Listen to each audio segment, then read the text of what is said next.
Asleep 5 décadas. Es un canal de YouTube dirigido por Lisa, quien vive a tiempo completo en una furgoneta y documenta su vida en la carretera mientras viaja por Canadá, desde la libertad de las carreteras interminables hasta los desafíos de vivir en una furgoneta. Comparte la realidad de una vida en constante movimiento, pero no todos los viajes traen paz. El 27 de octubre de 2022, Lisa subió un video describiendo una experiencia profundamente perturbadora que la dejó conmocionada. Esa noche, había estacionado su camioneta cerca de una zona de acampada junto al canal de Bonwis, esperando simplemente un lugar tranquilo para descansar. El lugar parecía tranquilo, común y corriente, pero al acomodarse, sucedió algo que convirtió la noche en una que jamás olvidaría. So I'm actually in Boanwa Canal, and I have got my side door open like I always do, but I kind of have it so that people have no reason, they have absolutely no reason to walk on the side of my van so that they can look in it or anything, unless they want to be nosy or, you know, just up to no good.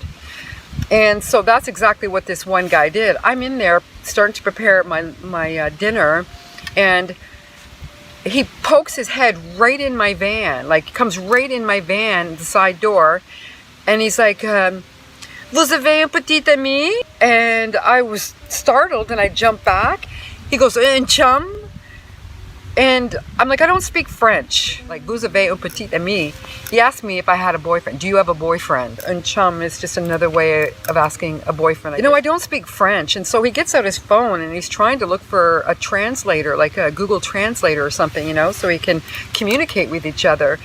And I'm thinking, what for? Like, what for? Why are we going to bother communicating, like, or try to communicate and go all through the hassle for what? I ended up shutting the door because he couldn't figure out the Google translation. He was sitting there for, I don't even know, it felt like eternity. And so I just said, "Excuse me," and I shut my door literally on him, the side door, because I did not feel safe.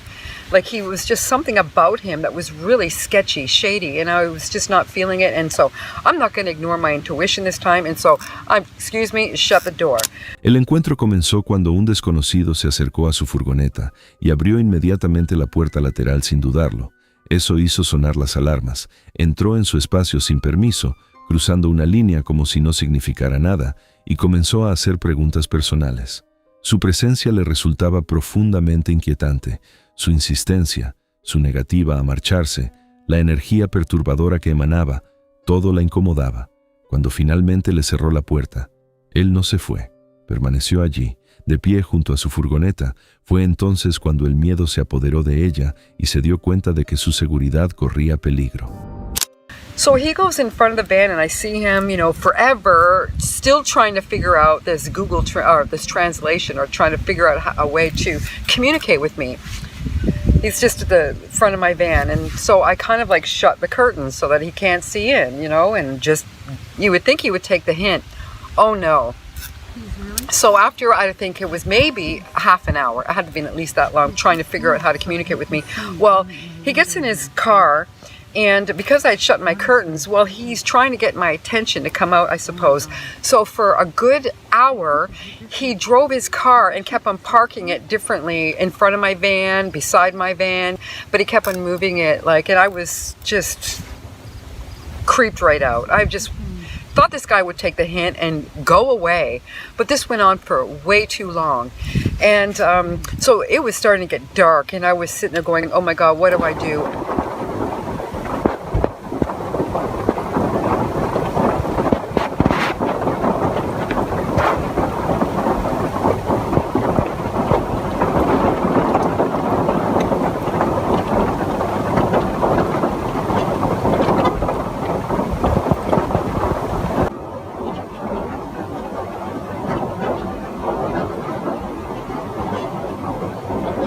La situación no hizo más que empeorar.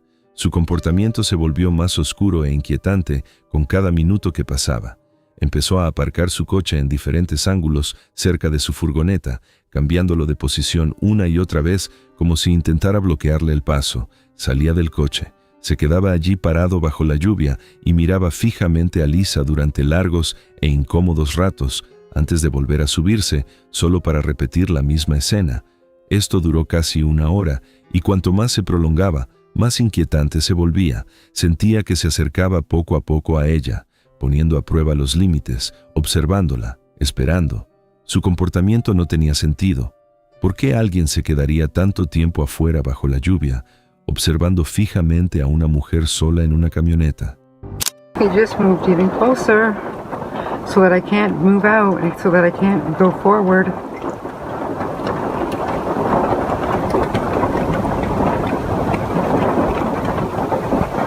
Please leave. Please leave, you sketchy person. Please leave.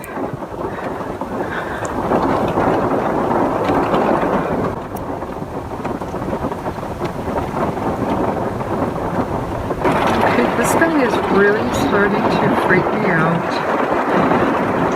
It's been like a half an hour and he just keeps on moving his vehicle so he can see in my van here. Anyways, it's 7 o'clock, 7 p.m. It's raining pretty hard and he is just such a creepy person, and I didn't trust him when he was trying to talk to me earlier. And he's just staring me down, and I'm afraid to go up the front there, but I still have this set up right there, you know, the umbrella. See? But I'm trying to, so that he doesn't see my phone. Like, where is he now? Look at that. He's really sketchy. He's really scaring me.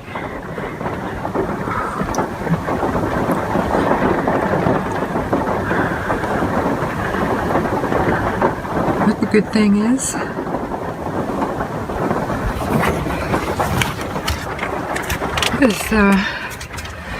can't see, but I was just about to get ready to leave, and then somebody pulled in, like a family pulled in a big RV, and they kind of were just kind of behind me, not right behind me, but close enough that they would hear me scream. And so I felt a little comforted with that, and so I decided to stay. And he's close enough that he would hear me yell even. So for the first time, I am grateful to see somebody.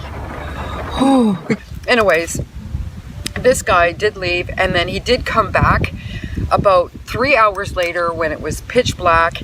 And oh my God, I was thankful that the RV was there with the family, and I got every weapon that I could think of out. And oops, thought I spilled my coffee on me.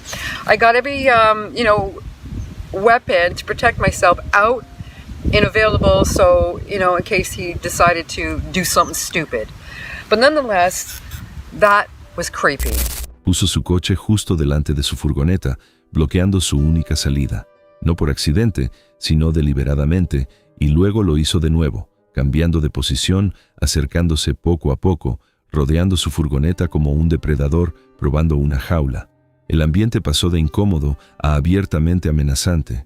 Ya no había confusión ni curiosidad, parecía algo calculado. Lisa no tenía ni idea de cuáles eran sus intenciones, y esa incertidumbre era aterradora. Su insistencia, su negativa a marcharse, dejaba algo dolorosamente claro. Lo que fuera que quisiera, no era algo inocente, no parecía un encuentro casual, sino más bien una trampa, como si intentara tenderle una emboscada, esperando un error, un movimiento en falso, y justo cuando se disponía a marcharse, aparecieron unas luces. Una autocaravana entró en la zona, una familia. En ese instante, la tensión se disipó. Sintió un gran alivio al ver que la presencia de otros hacía añicos el control que él creía tener, y casi de inmediato, el hombre retrocedió. Si esa autocaravana no hubiera llegado, la noche podría haber terminado de forma muy distinta. Te presento a Eva Sau, la creadora del canal de YouTube Eva Subeck. Es una aventurera, superviviente y autodenominada mujer salvaje, conocida por vivir en su tienda de campaña y superar desafíos extremos de acampada y exploración. Pero el 13 de noviembre de 2024, subió un video que detallaba un encuentro profundamente inquietante con un desconocido. Eva suele vivir y filmar sola en la naturaleza, aunque durante una de sus noches de acampada en solitario en un bosque remoto, sucedió algo que destrozó la sensación de control que normalmente la caracteriza. A man that I don't know appeared on my property. And he turned to me and he said, "Oh, finally I found you. I've been looking for you." This is a man that I don't know, that I didn't invite here, that I didn't want here, who came here all on his own to my private property in the mountains, where there is no obvious path that leads here. He made his way up the hills and through the fricking forest to find me, uninvited. To find a woman who's camping on her own, on her private property. To find her and do what exactly? I was shocked. I was shocked and immediately felt so vulnerable and so scared. I immediately told him that this is my private property and that I'm not looking for guests. I took my axe and I went inside my tent with Vilk. This is not the first time that something like this has happened. De repente, notó a un hombre parado en su propiedad privada. Sin dudarlo, habló y le dijo que por fin la había encontrado y que la había estado buscando. Sus palabras la impactaron al instante, dejándola paralizada. Una oleada de pavor la invadió al darse cuenta de que no reconocía a aquel hombre.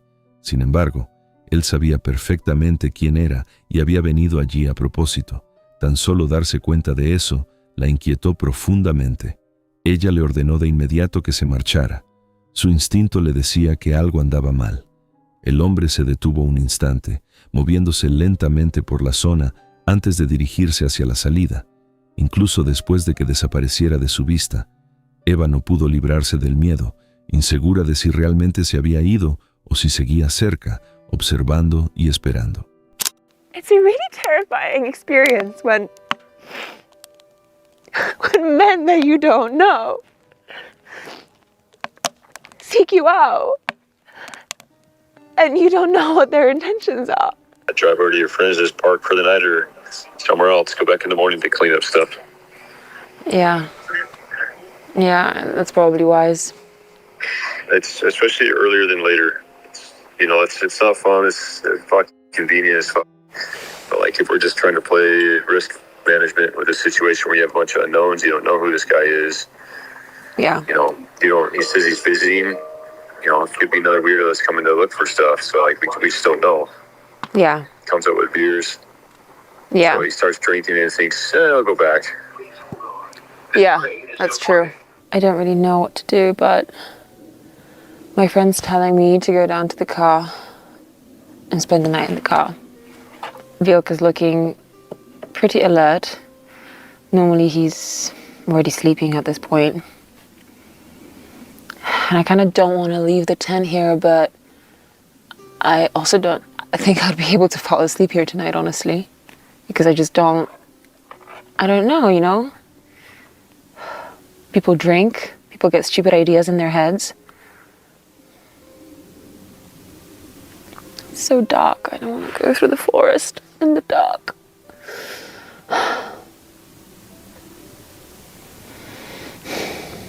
But I don't feel safe here right now. My gut's telling me to go. So, I'm gonna take this. I'm gonna take some luggage. I'm gonna go to sleep in the car.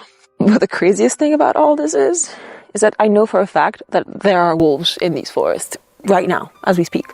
Because I've seen them on my trail cams, because people in the village have lost dogs and sheep just now, this season. And yet I feel like it's safer for me to go down the forest to my car, just to reach my car, than to stay here and face the risk of a strange man coming up to me in the middle of the night. Ya no se sentía segura. Todos sus instintos le decían que se fuera, advirtiéndole que quedarse durante la noche podría llevar a algo mucho peor. El hombre sostenía una botella de cerveza, y la idea de que bebiera y se volviera cada vez más impredecible y que posiblemente regresara, le ponía los pelos de punta. Lo que antes había parecido un campamento seguro y familiar, de repente se sentía expuesto y vulnerable. Este lugar ya no era seguro. Sabiendo que dudar podía ser un error, recogió sus cosas y decidió marcharse de inmediato. Salió del bosque en la oscuridad, aún con el riesgo de encontrar lobos cerca, porque ese peligro le parecía más predecible que las intenciones desconocidas de un extraño. Les presento a Carl, el creador del canal de YouTube Welcome to the Woods UK, donde documenta aventuras al aire libre, viajes de campamento, caza y desafíos de supervivencia, presentando a menudo el bosque como un refugio tranquilo y apacible. Pero el 9 de marzo de 2022, esa sensación de paz se vio truncada mientras pasaba tiempo en su bosque. Carl notó algo que no debería estar allí. Al principio, no le dio importancia, pensando que no era nada fuera de lo común, pero eso cambió cuando se dio cuenta de que una de sus cámaras de vigilancia habían desaparecido por completo. No había una explicación clara, ninguna razón natural para su desaparición. La cámara desaparecida sugería que alguien o algo había entrado en su bosque sin ser visto, moviéndose deliberadamente, dejando tras de sí una inquietante sensación de que el bosque ya no era tan vacío ni seguro como antes parecía. Anyone that's been following the channel, especially recently, will know that I've had some sort of intruder in this wood. I'm on the south side of the property today, at the furthest point. I've been through the woodland, checking on my trail cams. Last week I did have one trail cam go missing. Can't find harding a hair of it. Not even the strap was left on the tree. So that's just come up missing. It's almost as if someone's unstrapped it and took it with them, like, 'cause obviously they've been caught out or something. All of the other trail cams though are still in situ. So stick around. I've got a great deal planned for this video, so I have actually got a couple of experimental things that I want to try. I do want to try and set up that sort of dummy camp a couple of 100 yards away from me whilst I'm set up in a stealthy camp, and I have my night vision binoculars trained onto where the camp is.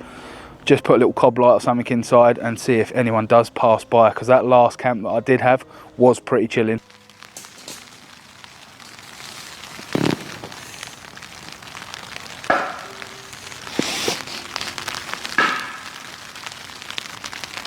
Carl reveló que la cámara no solo había sido retirada, sino que había desaparecido por completo, incluyendo la correa de sujeción. Decidido a no quedar sin respuesta, optó por un enfoque diferente y lanzó un dron para inspeccionar el bosque desde el aire. Día tras día, las imágenes no mostraron nada fuera de lo común.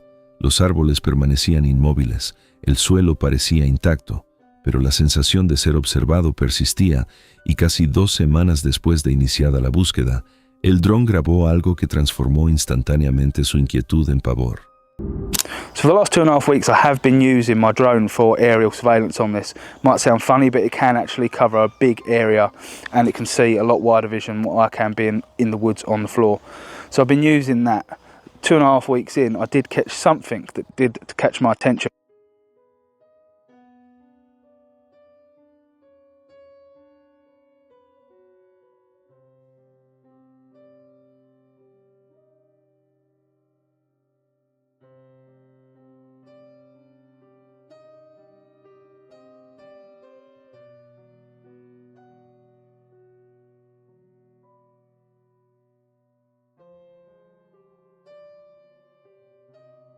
So we are at the big cabin, some 4 miles away from the other bit of woodland that you have been seeing.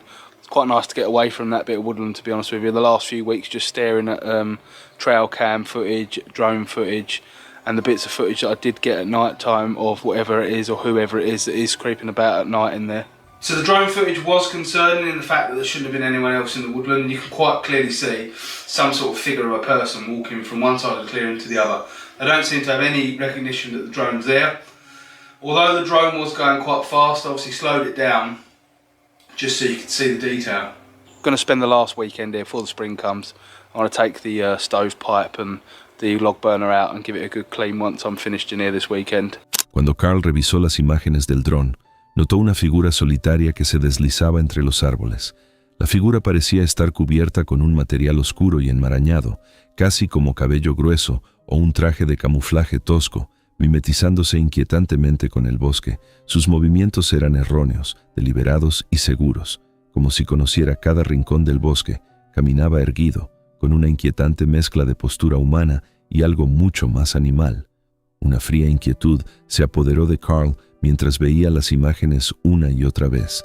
Decidido a sacarlo a la luz y descubrir la verdad, ideó un plan. Montaba un campamento señuelo y colocaba cámaras a su alrededor, con la esperanza de que lo que fuera que se hubiera estado moviendo por su bosque regresara y finalmente se revelara.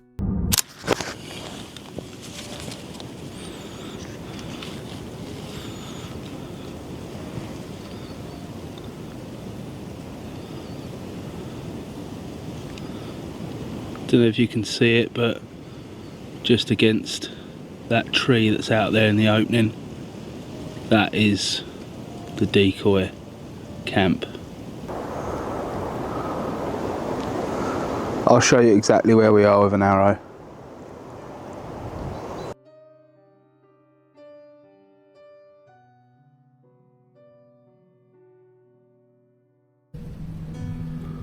As you can see, once you're shut inside, it is quite cosy.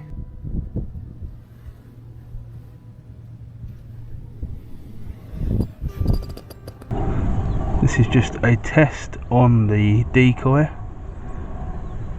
which is a good 120 yards off the edge of the woodland. So that tree is 97 yards. Keep getting false readings from the laser on the rangefinder hitting the grass. So behind this decoy setup here is the east part of our woodland where the new cabin's being built, and we've got plenty of clearing here to see if anyone comes around. I'm going to put a cob light inside and turn it on just as it gets dark, so as it acts as a bit of an attractor. That wind's getting up. In the event that we are successful, I will hit record on the night vision binoculars. I'll also light that area up with a high powered torch that I've got, and I shall shout the odds and hopefully scare this person away to never coming back here ever again. El campamento falso estaba ubicado lejos de donde Carl se alojaba realmente, con una tienda de campaña y equipo dispuestos para que pareciera que lo habían ocupado recientemente, y tras preparar la trampa, se ocultó de nuevo, tomando posición a cierta distancia con sus gafas de visión nocturna listas. Cuando cayó la noche y el bosque se sumió en la oscuridad, mantuvo el campamento señuelo bajo constante vigilancia, estudiando cada sombra y atento a la más mínima señal de que el intruso invisible finalmente se dejaría ver.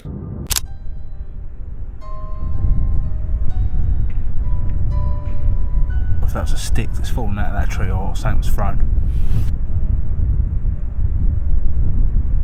I'll have to replay the footage, but I'm not sure whether a branch fell out of the tree or something was thrown at that.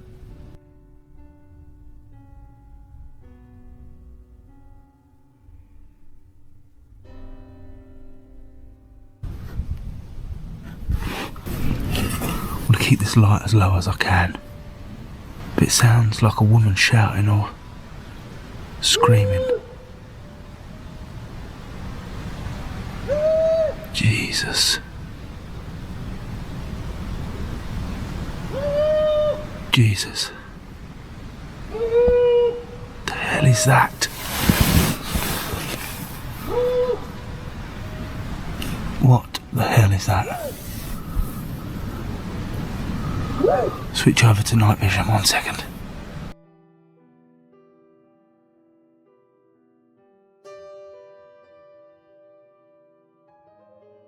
Al principio, una rama pesada se desplomó sobre la tienda con tal fuerza que parecía intencional, como si algo la hubiera arrojado desde la oscuridad. Carl intentó apartarla, pero instantes después, el bosque estalló en un estruendo. Unos profundos sonidos resonaron por todo el campamento, una mezcla entre gritos y alaridos distorsionados. Se quedó paralizado, con el corazón latiéndole con fuerza mientras revisaba las imágenes, pero no había nada, ni una figura, ni movimiento, ni explicación. Los sonidos eran crudos y guturales, nada que ver con la naturaleza. Carl no lograba identificar la fuente por mucho que lo intentara. Los ruidos parecían flotar, rodeando la tienda justo fuera del alcance de su vista. Permaneció en alerta máxima durante el resto de la noche, pero no se reveló nada más. Por la mañana, el bosque había recuperado su calma habitual sin ofrecer respuestas. Los sonidos, el fuerte impacto y la figura vislumbrada antes en las imágenes del dron carecían de explicación lógica. Carl había tendido la trampa para descubrir la verdad, pero en cambio se marchó con preguntas más profundas e inquietantes. ¿Era una persona acechando en el bosque o algo mucho más extraño que sabía cómo permanecer oculto? Eso nunca se reveló, dejando tras de sí un misterio escalofriante que quizás nunca se resuelva.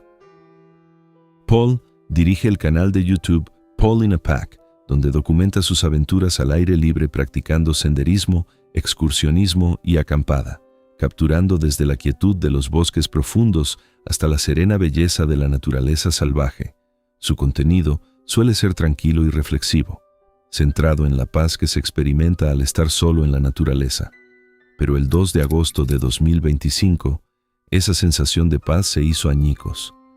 Paul emprendió la ruta Pacific Crest Trail con un plan sencillo: adentrarse en el sendero y acampar allí.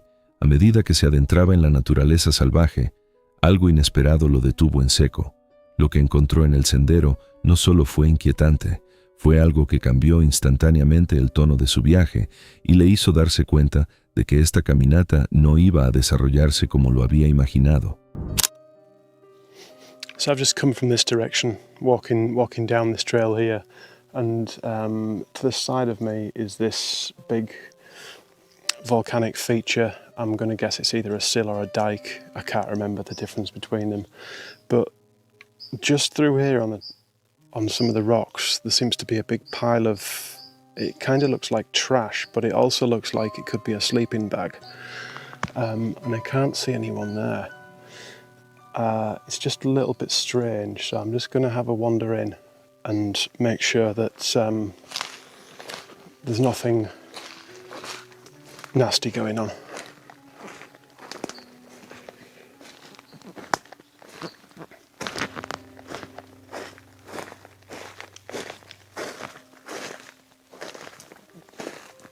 Hello?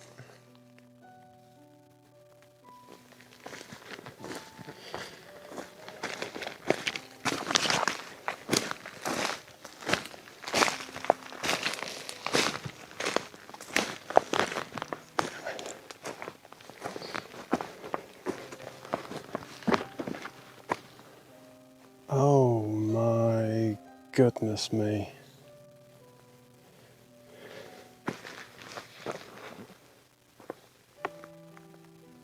Oh no. Oh no.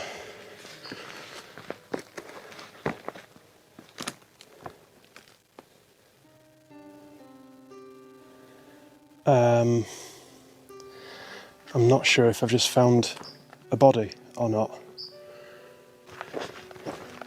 Well, that was something I didn't expect at all. I've heard of it happening a couple of times on the trail this year so far, but I didn't think it would happen to me. I've just found somebody's remains at the side of the trail. And when I say the side of the trail, kind of like off that side of the trail, maybe 50 feet or so. I thought it was a pile of trash to start with, and I thought I would just go and investigate. When I got closer to it, it became obvious that it was the remains of a hiker. There was a backpack there, a sun umbrella, some trekking poles, and then I spotted the leg bones completely stripped.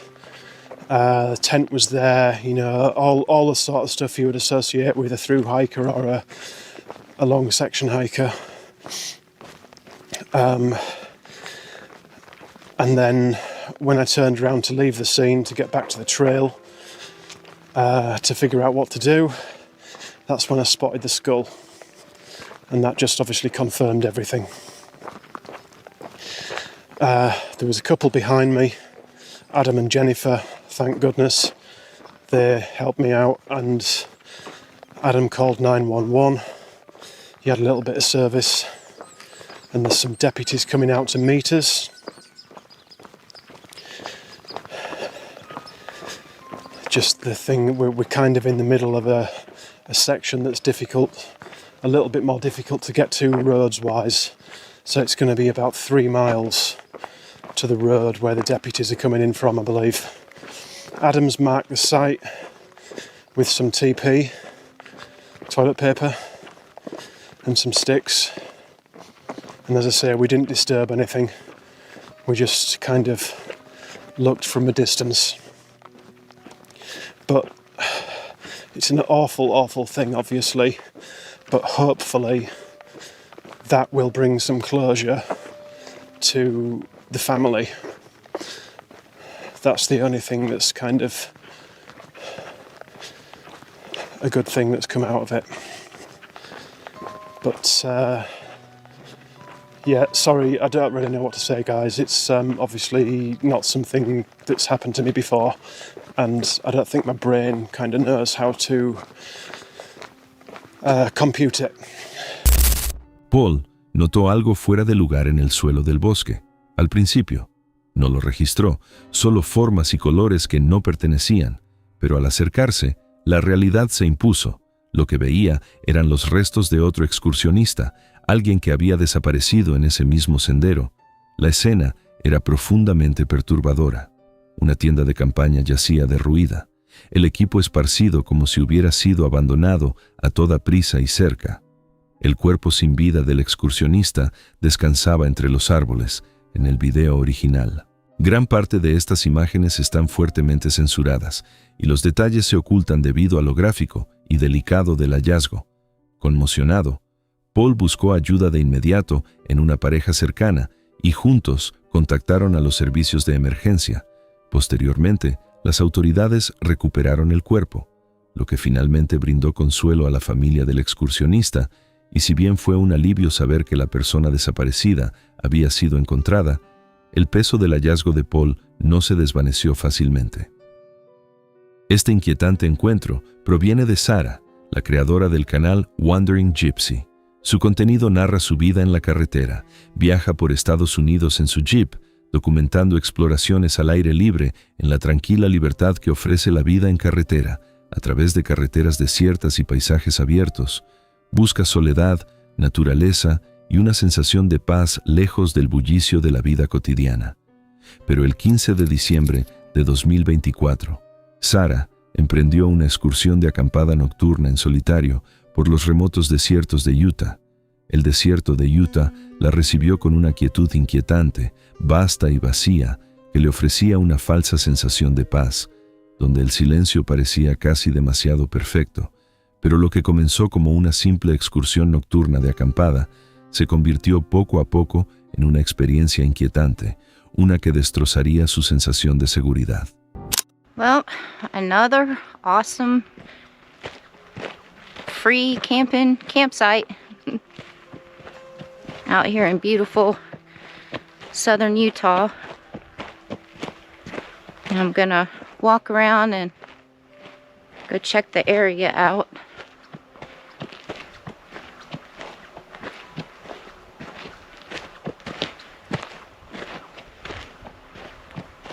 So many beautiful, beautiful rocks. Look at this whole area.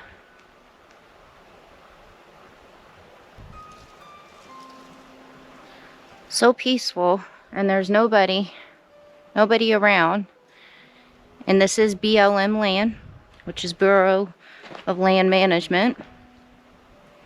So meaning it's free camping.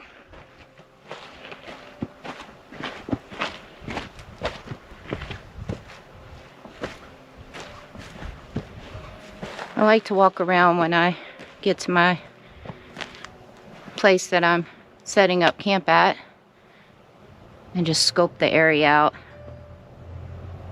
Make sure there's no crazy people hiding in the bushes or behind the rocks. Or wild animals. But I think we're good in this area.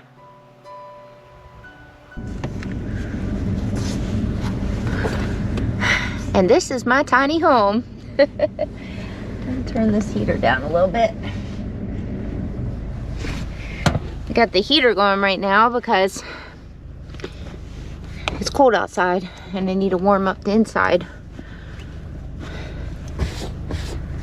So, normally I fit in here completely perfect, but I have to take my hair out of the bun because obviously with my hair up in the bun, it's hitting the ceiling.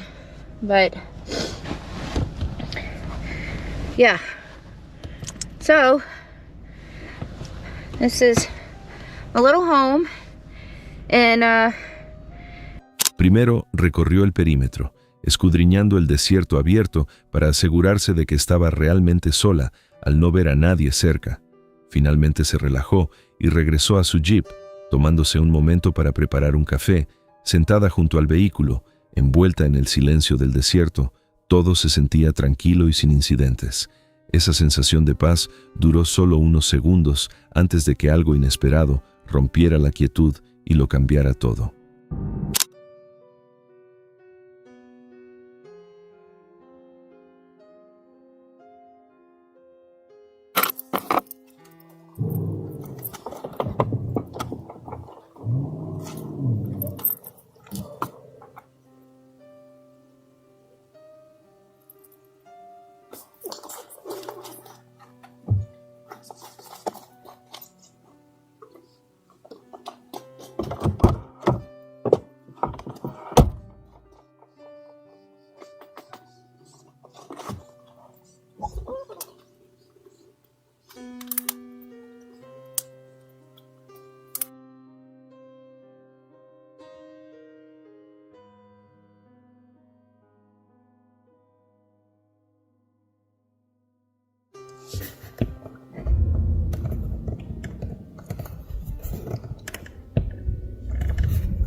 well, and that's another thing I've been dealing with.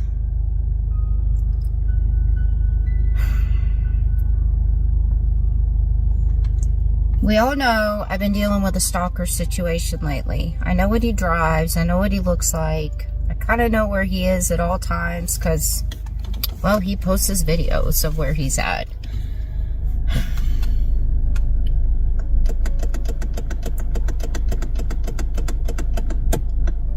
But maybe that has had me a little bit sketched out lately. But for me to be sitting here at my Jeep in this secluded spot right now, which I'm about to leave, and then that red truck just pulls up at the end of this dirt road where I'm at, and then just sits there. And I was out walking around the campsite filming.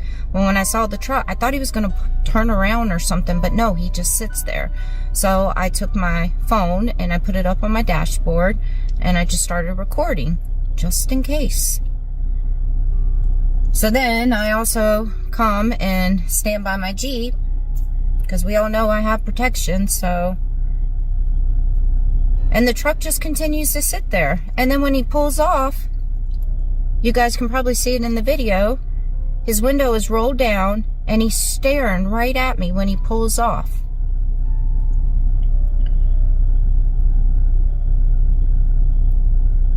So just stuff like that gets under my skin. Because now I found this awesome campsite and I have to leave. Because now I am worried and paranoid that once it gets dark or in the middle of the night, could this guy come back because he knows I'm here by myself in this secluded spot? And it's already getting late in the day for me to go try to find another campsite now.